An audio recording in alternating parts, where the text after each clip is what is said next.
ప్రార్థన. మా ప్రియ పరలోకపు తండ్రి, నీ పరిశుద్ధమైన నామానికి, ఘనమైన నామానికి వేలాది వందనాలు, స్తుతులు, స్తోత్రాలు మీకు చెల్లించుకుంటున్నాను. నీ ప్రియకుమారుడైన యేసుక్రీస్తు శిలువ మరణ పునరుద్ధానం ద్వారా మమ్మల్ని నీతిమంతులుగా చేసి నిన్న అబ్బా తండ్రి అని పిలిచే భాగ్యం ఇచ్చినందుకు, అలాగే ఉదయం కాలంలో సజీవ లెక్కలో ఉంచి మమ్మల్ని నీ స్వరంతో మీరు దర్శిస్తున్నందుకు నీకు వందనాలు, స్తుతులు చెల్లిస్తున్నాం ప్రభా. మరి పాటల ద్వారా ఆరాధనలో మీరు మహిమ పొందుకున్నారు. ఇప్పుడు నీ వాక్యం ద్వారా కూడా మీరు మహిమ పొందుకునండి. మాతో మీరు మాట్లాడండి. మీ పరిశుద్ధాత్మ అభిషేకం దయచేయండి. ప్రతి మాట స్పష్టంగా తేటగా అర్థం చేసుకునే కృపను మాకు అనుగ్రహించండి. నీకు వందనాలు, స్తోత్రాలు. పరిశుద్ధాత్మ దేవుడా తండ్రి మాట్లాడుచుండగా కుమారుని ప్రత్యక్షతలతో పాటు మమ్మల్ని మేము స్వపరీక్ష చేసుకునే కృపను అనుగ్రహించి మీరు మహిమ పొందండి. తండ్రి, నీ దాసుడను నన్ను నీ కుమారుడైన యేసుక్రీస్తు శిలువ చాటును మరుగు చేసుకొని నన్ను వాడుకోనండి. నాతో కూడా మీరు మాట్లాడండి. చేరువచ్చిన ప్రతి ఒక్కరితో మీరు మాట్లాడి మహిమ పొందవలసిందిగా మా ప్రభువును మా రక్షకుడు ఆయన యేసు నామములో స్తుతించి ప్రార్థిస్తున్నాము తండ్రి. ఆమెన్. ఆమెన్. మంచిది. దేవునికి మహిమ కలుగునుగాక. మరి ఈరోజు మనకి 11వ తారీఖు 7వ నెల 2026 సంవత్సరము. ఇజ్రాయెల్ దేశంలో 26వ తారీఖు తామూజు నెల 5786 సంవత్సరం. ఈరోజు మనము ధ్యానము చేయాల్సినటువంటి లేఖన భాగము సంఖ్యాకాండము 35వ అధ్యాయము. సంఖ్యాకాండము 35వ అధ్యాయము 9వ వచనం నుండి చదువుకుందాం. సంఖ్యాకాండము 35వ అధ్యాయము 9వ వచనం నుండి. మరియు యెహోవా మోషేకు ఇలాగూ సెలవిచ్చెను, నీవు ఇశ్రాయేలీయులతో ఇట్లనుము, మీరు యోర్దాను దాటి కనాను దేశంలోనికి వెళ్ళిన తరువాత ఆశ్రయపురములుగా ఉండుటకు మీరు పురములను ఏర్పరచుకొనవలెను. పొరపాటున ఒకని చంపిన వాడు వాటిలోనికి పారిపోవచ్చును. తీర్పు పొందుటకై నరహంతకుడు సమాజమును ఎదుట నిలిచి వరకు వాడు మరణశిక్ష నందకూడదు గనుక ప్రతిహత్య చేయువాడు రాకుండా అవి మీకు ఆశ్రయపురములుగా ఉండను. మీరు ఇయ్యవలసిన ఆ పురములలో 6 ఆశ్రయపురములు ఉండవలెను. వాటిలో యోర్దాను యువతల 3 పురములను ఇయ్యవలెను. కనాను దేశములో 3 పురములను ఇయ్యవలెను. అవి మీకు ఆశ్రయపురములుగా ఉండను. పొరపాటున ఒకని చంపిన ఎవడైనాను వాటిలోనికి పారిపోవునట్లు ఆ 6 పురములు ఇశ్రాయేలుకును పరదేశులకును మీ మధ్య నివసించు వారికి ఆశ్రమై ఉండను. ఒకడు చచ్చునట్లు వానిని ఇనుప ఆయుధముతో కొట్టువాడు నరహంతకుడు. ఆ నరహంతకునికి నిశ్చయముగా మరణశిక్ష విధింపవలెను. ఒకడు చచ్చునట్లు మరి ఒకడు రాతితో వాని కొట్టగా దెబ్బతినిన వాడు చనిపోయిన ఎడల కొట్టినవాడు నరహంతకుడగును. ఆ నరహంతకుడు నిశ్చయముగా మరణశిక్ష నొందును. మరియు ఒకడు చచ్చునట్లు మరి ఒకడు చేతికర్రతో కొట్టగా దెబ్బతినినవాడు చనిపోయిన ఎడల కొట్టినవాడు నరహంతకుడగును. ఆ నరహంతకుడు నిశ్చయముగా మరణశిక్ష నొందును. హత్య విషయంలో ప్రతిహత్య చేయువాడు తానే నరహంతకుని చంపవలెను. వాని కనుగొనినప్పుడు వాని చంపవలెను.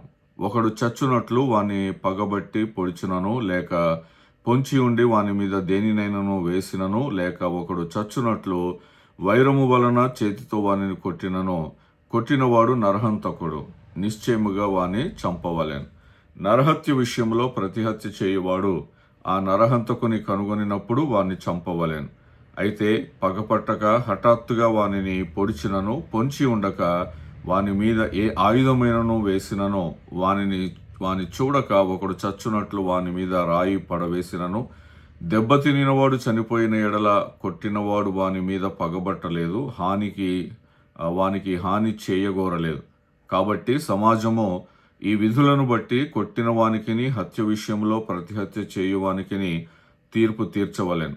అట్లు సమాజము నరహత్య విషయంలో ప్రతిహత్య చేయువాని చేతిలో నుండి ఆ నరహంతకుని విడిపింపవలెను. అప్పుడు సమాజము వాడు పారిపోయిన ఆశ్రయపురమునకు వాని మరలా పంపవలెను.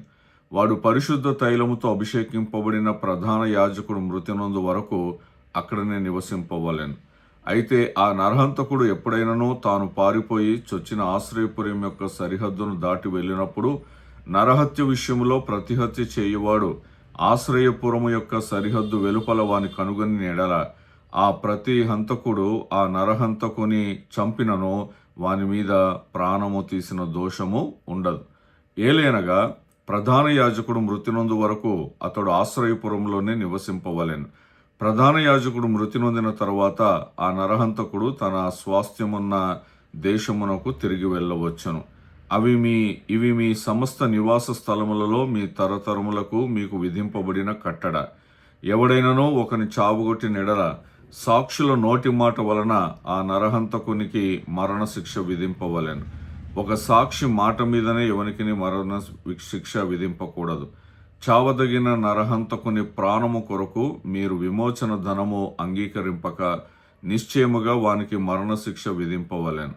మరియు ఆశ్రయపురమునకు పారిపోయిన వాడు యాజకుడు మృతి నొందక మునుపు స్వదేశమందు నివసించున్నట్లు వాని చేత విమోచన ధనము అంగీకరింపకూడదు.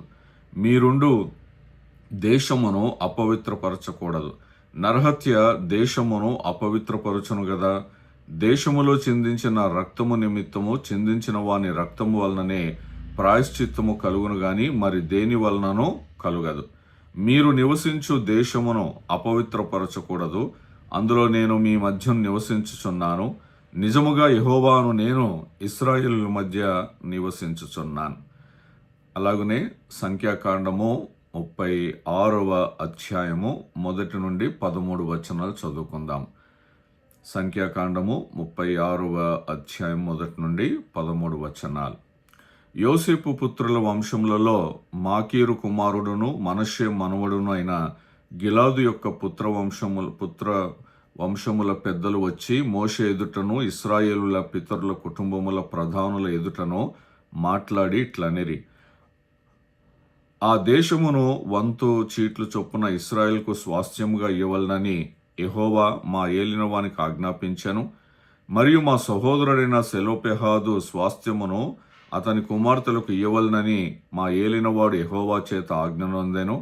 అయితే వారు ఇశ్రాయేలులో వేరు గోత్రముల వారినెవరినైనాను పెండ్లి చేసుకొని ఎడల వారి స్వాస్థ్యము మా పితరుల స్వాస్థ్యము నుండి తీయబడి వారు కలిసి కొనిన వారి గోత్ర స్వాస్థ్యములో కలపబడి మాకు 100 చీట్ల చొప్పున కలిగిన స్వాస్థ్యము నుండి విడిపోవును. కాబట్టి ఇశ్రాయేలీలకు సునాద సంవత్సరము వచ్చినప్పుడు వారి స్వాస్థ్యము వారు కలుసుకొనిన వారి గోత్ర స్వాస్థ్యముతో కలపబడును గనుక ఆ వంతున మా పితరుల గోత్ర స్వాస్థ్యము తగ్గిపోవుననగా మోషే యెహోవా సెలవిచ్చినట్లు ఇశ్రాయేలుకు ఆజ్ఞాపించి ఇట్లనెను: యోసేపు పుత్రుల గోత్రికులు చెప్పినది న్యాయమే. యెహోవా సెలోపెహాదు కుమార్తెలను గూర్చి సెలవిచ్చిన మాట ఏదనగా, వారు తమకు ఇష్టులైన వారిని పెండ్లి చేసుకొనవచ్చును గాని వారు తమ తండ్రి గోత్ర వంశములోనే పెండ్లి చేసుకొనవలెను. ఇశ్రాయేలీల స్వాస్థ్యము ఒక గోత్రములో నుండి వేరొక గోత్రంలోనికి పోకూడదు. ఇశ్రాయేలులో ప్రతివాడును తన పితరుల గోత్ర స్వాస్థ్యమును హత్తుకొని ఉండవలెను. మరియు ఇశ్రాయేలుకు వారి వారి పితరుల స్వాస్థ్యం కలుగునట్లు ఇశ్రాయేలు గోత్రంలో స్వాస్థ్యము గల ప్రతి కుమార్తెయు తన తండ్రి గోత్ర వంశంలోనే పెండ్లి చేసుకొనవలెను. స్వాస్థ్యము ఒక గోత్రంలో నుండి వేరొక గోత్రమునకు పోకూడదు. ఇశ్రాయేలుల గోత్రములు వారి వారి స్వాస్థ్యంలో నిలిచి ఉండవలెను. యెహోవా మోషేకు ఆజ్ఞాపించినట్లు సెలోపెహాదు కుమార్తెలు చేసిరి. సెలోపెహాదు కుమార్తెలైన Mahlah, Tirzah, Hoglah, Milcah, Noah తమ తండ్రి సహోదరుని కుమారులను పెండ్లి చేసుకొనిరి. వారు యోసేపు కుమారులైన మనష్షీయులను పెండ్లి చేసుకొనిరి కనుక వారు స్వాస్థ్యము వారి తండ్రి గోత్ర వంశంలోనే నిలిచెను. యెరికో యొద్ద యోర్దానుకు సమీపమైన మోయాబు మైదానములలో యెహోవా మోషే చేత ఇశ్రాయేలుకు ఆజ్ఞాపించిన విధులను ఆజ్ఞలను ఇవే. ఇక్కడ మొదటి భాగంలో మరి ఒక హంతకుడి గురించినటువంటి విషయాలు, అతడు పగబట్టి చేస్తే హత్య లేదా పొరపాటున జరిగిన హత్య, ఇనుప రాడ్డుతో లేకపోతే రాతితో చెక్కతో ఇలా రకరకాలుగా ఏదైనా హత్యలు జరిగితే ఏం చేయాలి ఏం చేయకూడదు అన్న విషయాలు మనం చూసుకున్నాం. ఇక్కడేమో సెలోపెహాదు కుమార్తెల విషయంలో వారు చేసింది వాళ్ళ తండ్రి కుమారులైనటువంటి వాళ్ళను పెండ్లి చేసుకొని మరి ఆ స్వాస్థ్యమును కాపాడుట అనే విషయాలు మనం చూసుకున్నాం. వివాహాల గురించి ఇక్కడ మాట్లాడాడు. ఇప్పుడు క్రొత్త నిబంధన యాకోబు పత్రిక 4వ అధ్యాయము 1 నుండి 12 వచనాలు చదువుదాం. యాకోబు పత్రిక 4వ అధ్యాయము 1 నుండి 12 వచనాలు. మీలో యుద్ధములను పోరాటములను దేని నుండి కలుగుచున్నవి? మీ అవయవములలో పోరాడు మీ భోగేచ్ఛల నుండియే కదా. మీరు ఆశించుచున్నారు గాని మీకు దొరుకుటలేదు. నరహత్య చేయుదురు, మత్సరపడుదురు గాని సంపాదించుకొనలేరు. పోట్లాడుదురు, యుద్ధము చేయుదురు గాని దేవుని అడుగనందున మీకేమీ దొరకదు. మీరు అడిగినను మీ భోగముల నిమిత్తము వినియోగించుటకై దురుద్దేశముతో అడుగుదురు గనుక మీకేమీ దొరుకుటలేదు. వ్యభిచారిణులారా, ఈ లోక స్నేహము దేవునితో వైరమని మీరు ఎరుగరా? కాబట్టి ఎవడు ఈ లోకముతో స్నేహము చేయగోరునో వాడు దేవునికి శత్రువగును.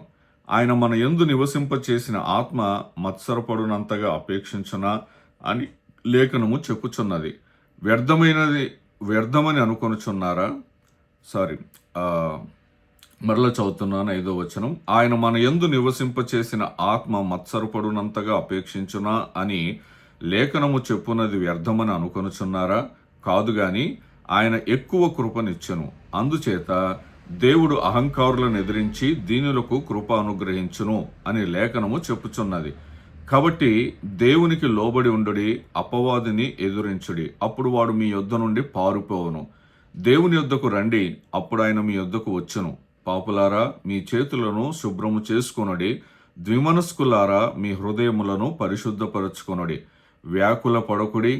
వ్యాకులపడుడి, దుఃఖపడుడి, ఏడువుడి. మీ నవ్వు దుఃఖమునకును మీ ఆనందము చింతకును మార్చుకొనుడి. ప్రభు దృష్టికి మిమ్మను మీరు తగ్గించుకొనుడి, అప్పుడైన మిమ్మను హెచ్చించును.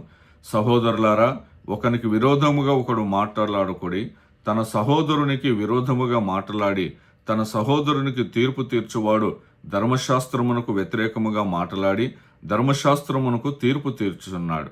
నీవు ధర్మశాస్త్రమునకు తీర్పు తీర్చిన ఎడల ధర్మశాస్త్రమును నెరవేర్చువాడవు కాక న్యాయము విధించు వాడవైతివి. ఒక్కడే ధర్మశాస్త్రమును నియమించి న్యాయము విధించువాడు, ఆయనే రక్షించుటకును నశింపచేయుటకును శక్తిమంతుడై ఉన్నాడు. పరునికి తీర్పు తీర్చుటకు నీవెవడవు? ఈరోజు మనము చదువుకున్నటువంటి సంఖ్యాకాండము, యాకోబు పత్రికల్లోని విషయాలను మనము ధ్యానం చేసుకుంటున్నప్పుడు మరి దీనికి ఈరోజు దేవుడిస్తున్నటువంటి టైటిల్ ఏమిటి అంటే పరిశుద్ధత, న్యాయము మరియు వినయము, దేవుని సన్నిధిలో జీవించే మార్గం. దేవుని సన్నిధిలో జీవించే మార్గం పరిశుద్ధతతో, న్యాయముతో, వినయముతో దేవుని సన్నిధిలో జీవించే మార్గం. సంఖ్యాకాండము 35వ అధ్యాయము 36వ అధ్యాయంలో 3 ప్రధాన అంశాలు మనం చూస్తూ ఉన్నాం. ఒకటి ఆశ్రయపురాలు, రెండవది ఉద్దేశపూర్వకంగా హత్య చేయుట లేకపోతే అనుకోకుండా హత్య జరుగుట, ఆ రెండిటి మధ్య తేడాను చూసి న్యాయం చేయడము, మూడవది సెలెపహాదు కుమార్తెల వివాహం ద్వారా గోత్రాల వారసత్వాన్ని సంరక్షించడం. ఇక్కడ ఈ 3 విషయాల్లో న్యాయము, కరుణ, పరిశుద్ధత, ఈ 3 విషయాలు అంతర్లీనంగా మనకు కనపడతాయి. యాకోబు పత్రిక 4వ అధ్యాయము 1 నుండి 12 వచనాలు చూసుకుంటే మరి యాకోబు మనకు బోధించిన విషయాలు కలహాలు, స్వార్థాశలు, లోక స్నేహం, దేవునితో శత్రుత్వమని, వినయము, దేవునికి లోబడుట, అలాగనే సహోదరులకు తీర్పు తీర్చకూడదని, తీర్పు తీర్చుటకు నీవెవరు అన్నట్టుగా మనం చూసాం. కాబట్టి ఈ విషయాలు మనకు కనపడుతూ ఉన్నాయి. ఇప్పుడు కొంచెం మనం లోతుగా విషయాల్ని ధ్యానం చేసుకుందాం. మొట్టమొదటి అంశము ఆశ్రయపురాలు, దేవుని ఆశ్రయం. ఆశ్రయపురాల గురించి మనం చూసుకున్నాం సంఖ్యాకాండం 35వ అధ్యాయంలో. దేవుడే ఆశ్రయపురాలను ఏర్పాటు చేశాడు. ఎందుకు ఏర్పాటు చేశాడు అనంటే అవి న్యాయం జరిగే వరకు ఆ వ్యక్తికి రక్షణ కల్పిస్తాయి, ప్రతీకారము నుండి రక్షణ కల్పిస్తాయి, అలాగనే కరుణ మరియు న్యాయం మధ్య సమతుల్యత. మీరు చదువుకున్నాం కదా, మనము ప్రధాన యాజకుడు చనిపోయిన తర్వాత అతడు విడుదలైపోతాడు. ఆ చనిపోయేంత వరకు అతడు ఆశ్రయపురంలో రక్షణ పొందుకోవచ్చు. కాబట్టి ఆశ్రయపురాలు అనేవి దేవుని కృపకు, దేవుని న్యాయానికి రెండిటిని కూడా ప్రతిబింబిస్తాయి. యాకోబు పత్రిక 4వ అధ్యాయంలో దేవునికి లోబడుడి, అపవాదుని ఎదురించుడి అని అంటున్నాడు. అంటే దేవుని దగ్గరికి వచ్చిన వారికి ఆశ్రయం కలుగుతుంది. దేవునికి లోబడి ఉండుడి. దేవునికి ఎలా లోబడతామో, దేవుని దగ్గరికి వచ్చి లోబడతాం. దేవుని మాట విని లోబడతాం. వినుట అనేది చాలా ప్రాముఖ్యమైన విషయం. అక్కడ ఆశ్రయపురములో చేరితే ఎలాగున రక్షించబడతాడో, ఇక్కడ మనము దేవునికి లోబడితే మనము రక్షించబడతాం. 46వ కీర్తన 1వ వచనంలో దేవుడు మనకు ఆశ్రయమును దుర్గమునై ఉన్నాడు, ఆపత్కాలంలో ఆయన నమ్ముకొనదగిన సహాయకుడు. అక్కడ పొరపాటున ఒకడు హత్య చేస్తే ఆ ఆశ్రయపురంలోకి వెళ్ళి రక్షణ పొందుకోవచ్చు. తర్వాత సాక్షులు ఇదంతా కూడా కార్యక్రమాలన్నీ జరిగించి అతడు నిజంగా పగతో కక్షతో హత్య చేయకపోతే అతన్ని విడుదల చేయొచ్చు. మరి సాక్షుల వారి మీద ఆధారపడి ఉంటుంది, ఒక్క సాక్షితో కాదు. అలాగనే పొరపాటున హత్య జరిగితే మరి కనబడితే చంపేస్తారు, హత్యకు ప్రతి హత్య. కాబట్టి అందులోనికి చేరి దేవుణ్ణి ఆశ్రయించినట్లయితే వాడు రక్షించబడతాడు. దేవుడే మనకు ఆశ్రయదుర్గము అని అంటున్నాడు. రెండవది రక్తపాతాన్ని నివారించటం, కలహాలను విడిచిపెట్టడం, రక్తపాతము నివారించటం. వీరు కనాను దేశంలోనికి వెళ్ళిన తర్వాత వీళ్ళు ఎలా ఉండాలి, ఎలా ఉండకూడదు, భవిష్యత్తులో వీళ్ళు ఎలాంటి పనులు చేస్తారు, ఇవన్నీ దేవుడు ఎరిగిన వాడే ఉండి ముందుగానే వీళ్ళకి హెచ్చరికలు ఇస్తున్నాడు. సంఖ్యాకాండంలో మరి దేవుడు అంటున్నాడు, నిర్దోషుల రక్తం వలన దేశము అపవిత్రం కాకూడదని ఆజ్ఞాపిస్తున్నాడు. ఎవరి రక్తం వలన? నిర్దోషుల రక్తం వలన. యాకోబులో కూడా మరి కలహాలకు మూలం ఏంటంటే స్వార్థ కోరికలు, వాళ్ళ ఇచ్చలు, వాళ్ళ సొంత ఇచ్చలు, కోరికలు, కలహాలు, ఇవన్నీ కూడా దారి తీస్తూ ఉంటాయి, రక్తపాతానికి దారి తీస్తూ ఉంటాయి. మరి మనము షాలోం అని ఏదైతే మాట మనం పలుకుతున్నామో అది సంపూర్ణ సమాధానము కలుగజేయునుగాక అన్ని విషయాల్లో. అందుకే దేవుని ప్రజలు ఏం చేయాలి అని అంటే ఈ షాలోమును పెంపొందించాలి. దేవుని ప్రజల మధ్య అంటే శాంతిని పెంపొందించాలి. కలహాలకు మూలమేంటి? స్వార్థ కోరికలు. నా లోపల ఉండే స్వార్థ కోరికలే ఎదుటివాడితో కలహానికి దారి తీస్తాయి.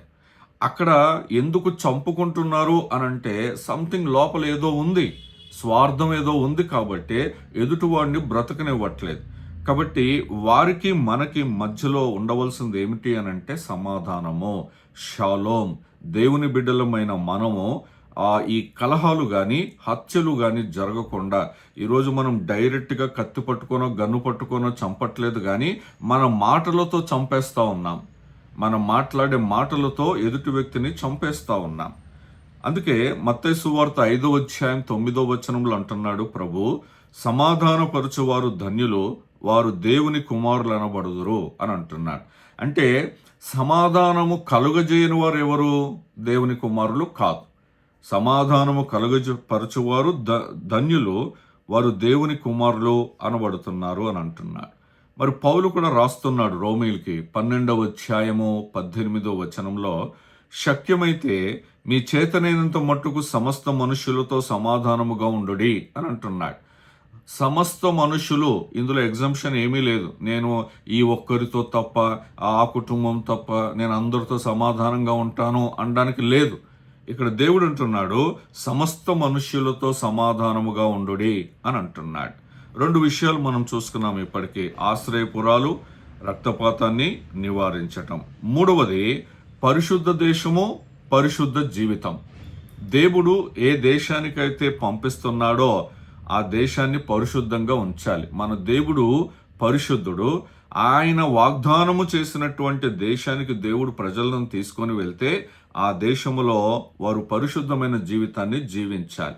ఇక్కడ సంఖ్యాకాండంలో అంటాడు కదా, రక్తపాతము, నిర్దోషి యొక్క రక్తము దేశాన్ని అపవిత్రం చేస్తుంది అని అంటాడు.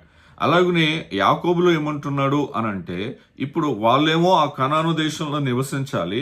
ఇప్పుడు క్రొత్త నిబంధనలో మనం ఏం చేస్తున్నాం అంటే మనం ఈ లోకంలో నివసిస్తూ ఉన్నాం. వాళ్ళు అక్కడ రక్తం చిందించకూడదు. ఇప్పుడు యాకోబు పత్రికలో దేవుడు మనం ఏమంటున్నాడంటే, ఈ లోక స్నేహము దేవునికి వైరం. ఈ లోక స్నేహము మన హృదయాన్ని అపవిత్రం చేస్తూ ఉంది. సంఖ్యాకాండంలో మనం చూసుకున్నాము, రక్తపాతము దేశాన్ని అపవిత్రం చేస్తూ ఉంది. ఇప్పుడు యాకోబులో మనకు దేవుడు చెప్తున్న మాట ఏంటంటే, ఈ లోక స్నేహము మన హృదయాన్ని అపవిత్రం చేస్తూ ఉంది.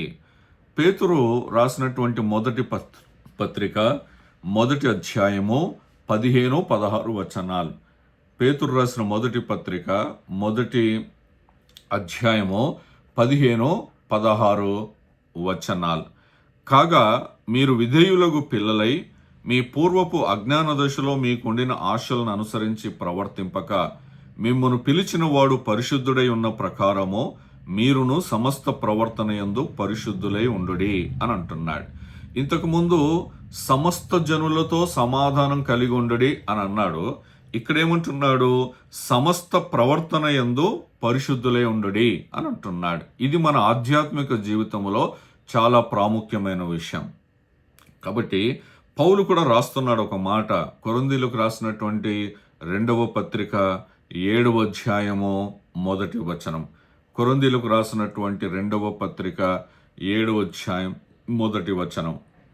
ప్రియులారా, మనకు ఈ వాగ్దానములు ఉన్నవి గనక దేవుని భయముతో పరిశుద్ధతను సంపూర్తి చేసుకొనుచు శరీరమునకును ఆత్మకును కలిగిన సమస్త కల్మషము నుండి మనలను అపవిత్రులముగా చేసుకొందుము అని అంటున్నాడు. ఇక్కడ సమస్త కల్మషము నుండి మనలను అపవిత్రులనుగా చేసుకొందము అని అంటున్నాడు. అక్కడ సమస్త ప్రజలతో సమాధానము కలిగి ఉండాలని చెప్తున్నాడు. సమస్త ప్రవర్తన యందు పరిశుద్ధులై ఉండాలని చెబుతున్నాడు. అలాగనే సమస్త కల్మషము నుండి మనల్ని మనం పవిత్రులుగా చేసుకుందాము అని అంటున్నాడు. పరిశుద్ధ దేశములో పరిశుద్ధత చాలా ప్రాముఖ్యమైన విషయం. ఇప్పుడు మన పరిశుద్ధ దేవునికి మనము పరిశుద్ధులై ఉండుట చాలా ఆవశ్యకం. 4వ అంశం వినయం. 4వ అంశము వినయం. సంఖ్యాకాండం 36 అధ్యాయంలో సెలోపెహాదు కుమార్తెల గురించి మనం చదువుకున్నాం. వాళ్ళు దేవుని ఆజ్ఞకు వినయంగా లోబడ్డారు. తమ గోత్రంలోనే వివాహం చేసుకున్నారు. తమకు దేవుడిచ్చినటువంటి స్వాస్థ్యాన్ని కాపాడుకున్నారు. ఇది చాలా ప్రాముఖ్యమైన విషయం.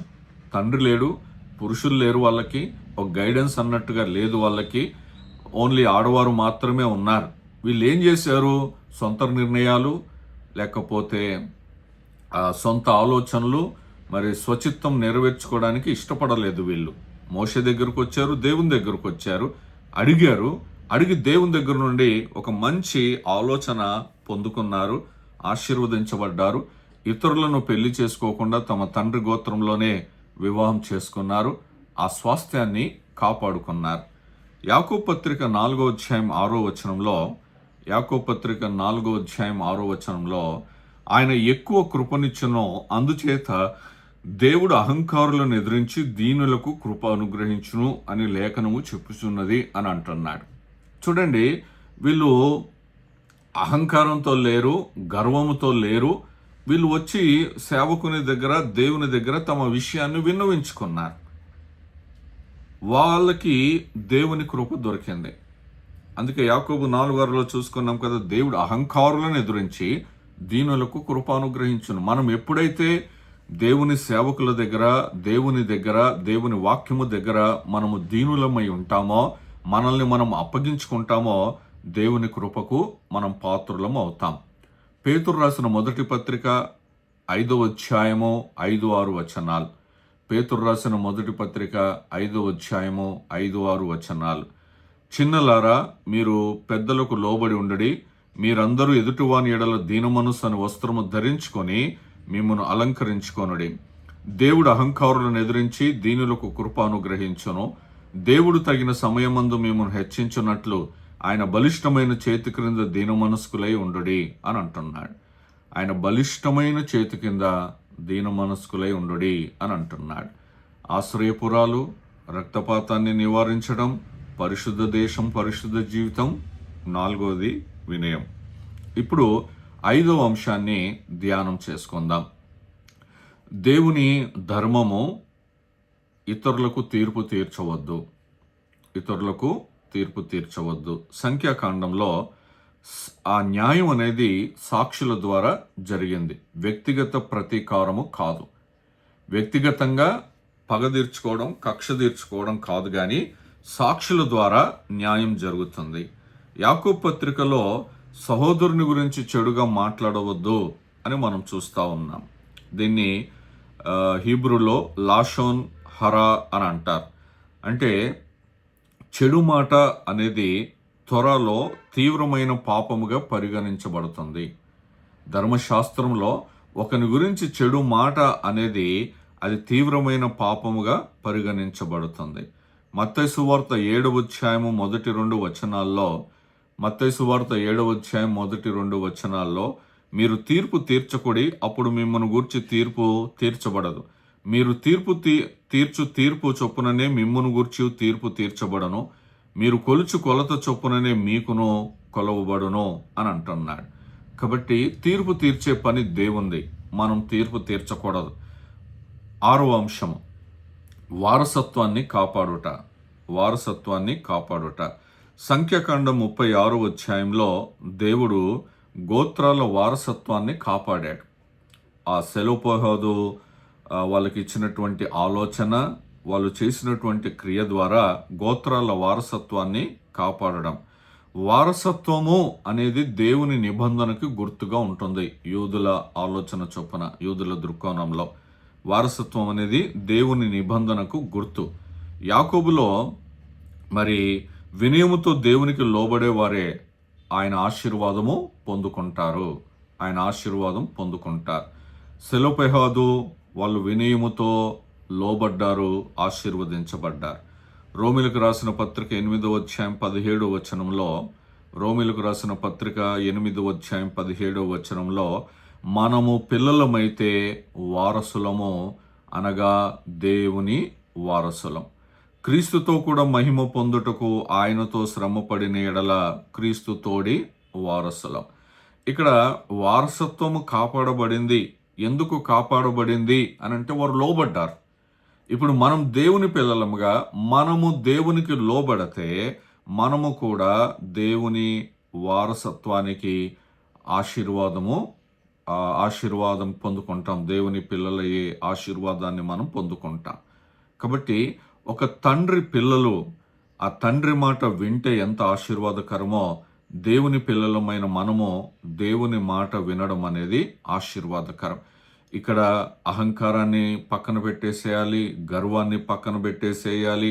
మరి మనము తండ్రి మనల్ని తిడితే మనం పడతాం. తండ్రి మనల్ని కొడితే మనము సహించాలి. పరమ తండ్రి ఇశ్రాయేల్ని ఎంత శిక్షించినా కూడా సహించిన వారు, ఓపికతో సహించిన వారందరూ కూడా ఆశీర్వదించబడ్డారు.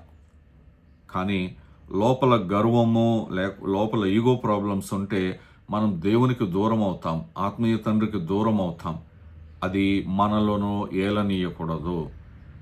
దేవుని పిల్లలముగా అది మనకు తగదు. ఇక్కడ మనం చూసుకుంటే క్లుప్తంగా సంఖ్యాకాండం 35, 36 వచనాలను గనక మనం చూసుకుంటే దేవుని న్యాయము, కరుణ, పరిశుద్ధత ఇవి కలిసి పనిచేసే విధానాన్ని మనకు చూపిస్తూ ఉన్నాయి. మన జీవితంలో దేవుని న్యాయం పనిచేయాలి, దేవుని కరుణ పనిచేయాలి, అలాగనే మన పరిశుద్ధత కూడా పనిచేయాలి. ఈ మూడు మన జీవితంలో ఉండాలి. ఆశ్రయపురాలు న్యాయము, దయను అవి సూచిస్తూ ఉన్నాయి. వారసత్వాన్ని కాపాడడం అనంటే దేవుని నిబంధనను గౌరవించడం అనేది చూస్తూ ఉన్నాం. దేవునికి లోబడటం అనేది మనం చూస్తూ ఉన్నాం. యాకోబు పత్రిక 4వ అధ్యాయంలో ఈ కలహాలు, పోట్లాటలన్నీ కూడా విడిచిపెట్టమన్నాడు. లోక స్నేహం విడిచిపెట్టమన్నాడు. వినయంతో దేవునికి లోబడాలన్నాడు. అలాగనే ఇతరులకి తీర్పు తీర్చకూడదు అని అంటున్నాడు. సంఖ్యాకాండము, యాకోబు పత్రిక ఈ 2 భాగాలలో నుండి మనం చూసే విషయం ఏంటంటే పరిశుద్ధతను కాపాడే న్యాయమైన జీవితాన్ని మనం జీవించాలి. ఎక్కడ కూడా తొందరపాటు పడకూడదు. ఎక్కడ కూడా పగలు, ఈర్ష్యలు, కక్షలు పని చేయకూడదు. వినయముతో కూడిన హృదయం కలిగి ఉండాలి. సమాధానాన్ని పెంపొందించే దేవుని ప్రజలుగా ఉండాలి, దేవుని కుమారులుగా ఉండాలి. అలాగనే దేవుని నిబంధనను గౌరవించే విశ్వాసపరమైనటువంటి జీవితం మనము జీవించాలి. దేవుడు ఏది చెప్పినా ఆ మాటను విశ్వాసంతో నమ్మితే మనకు దేవుడు సిద్ధపరిచినటువంటి ఆశీర్వాదములు, ఆ పరలోక రాజ్యములో బహుమతులు, ఇవన్నీ కూడా దేవుడు సిద్ధపరుస్తాడు. కాబట్టి మనము ఎటువంటి ఈగో ప్రాబ్లమ్స్, అహంకారము, గర్వము, దేవుని మాటను పక్కన పెట్టేయడము, పగలు కక్షలతో మరి ఈరోజు మనము ఇనుముతో చంపట్లేదు, రాళ్ళతో చంపట్లేదు, కర్రలతో చంపట్లేదు, కానీ మన నోటి మాటలతో చంపుతున్నాం. మనం విధేయత చూపించట్లేదు. మరి దేవుడు చూడండి, 11 రోజులు ప్రయాణం చేయాల్సిన వాళ్ళు 40 సంవత్సరాలు ప్రయాణం ఎందుకు చేయాల్సి వచ్చింది? మన జీవితాలు ఎందుకు ఇలా ఉంటున్నాయి? నేను ఎందుకు లోబడట్లేదు? నేను ఎందుకు ఆశీర్వదించబడట్లేదు? నాలో ఏంటి ప్రాబ్లం? నేను ఎందుకు సమాధాన పడట్లేదు ఇతరులతో అని మనము స్వపరీక్ష చేసుకుంటే దేవుని పాదాల దగ్గరకు వచ్చి మనం ఒప్పుకున్నట్లయితే దేవుడు ఖచ్చితంగా మనల్ని ఆశీర్వదిస్తాడు. ఆ కృప దేవుడు మనకు దయచేయును గాక. ఆమేన్.